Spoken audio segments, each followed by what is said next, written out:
আজ শুক্রবার 18ই পৌষ 2025 সালের 2রা জানুয়ারি। মীন রাশি, মীন লগ্ন, পাইসিস সাইনের জাতক জাতিকাদের আজকের দিনটি কিন্তু এক প্রকার বেশ কাটতে চলেছে।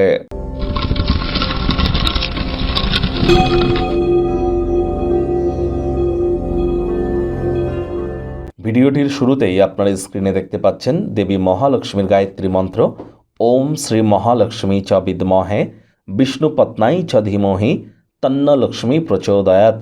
এটি আপনারা আজ সকাল দুপুর সন্ধ্যা 3 বেলায় 108 বার জপ করুন। না পারলে অন্তত 108 বার জপ করুন, এটি আপনাদেরকে বহুলাংশে উপকৃত করবে।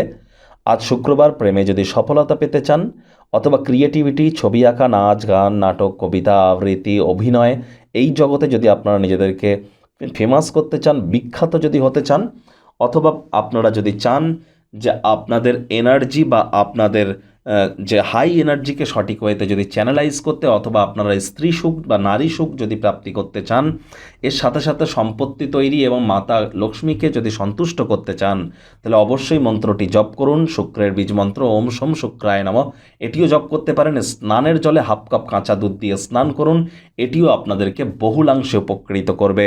ভাগ্য মিটার আজ আপনাদের বলছে 7 আউট অফ 10, ভাগ্য আপনাদের অনুকূলেই থাকবে। স্বাস্থ্য, প্রেম, দাম্পত্য এই কয়েকটি ব্যাপারে আপনাদেরকে একটু সাবধানতা অবলম্বন করেই চলতে হবে।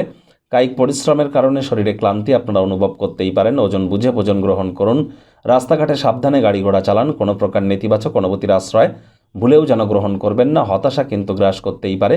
অর্থগত ব্যাপারে আয় ইনকাম বাড়বে। যারা দীর্ঘদিন ধরে আর্থিক সংকটের মধ্য দিয়ে যাচ্ছিলেন, কোনো না কোনো জায়গা থেকে অর্থ উপার্জন করতে সক্ষম হবেন, যা আপনার জীবনে চলতে থাকা আর্থিক সমস্যা থেকে কিছুটা হলেও রিলিফ আপনাদেরকে দেবে। চাকরিজীবী যারা আছেন, অফিসে কম কথা বলে কাজ বেশি করুন। মনের থেকে মস্তিষ্ককে বেশি দাম দিন। কোনো প্রকার অফিস পলিটিক্স বা গসিপিংয়ের অংশ যেন হবেন না।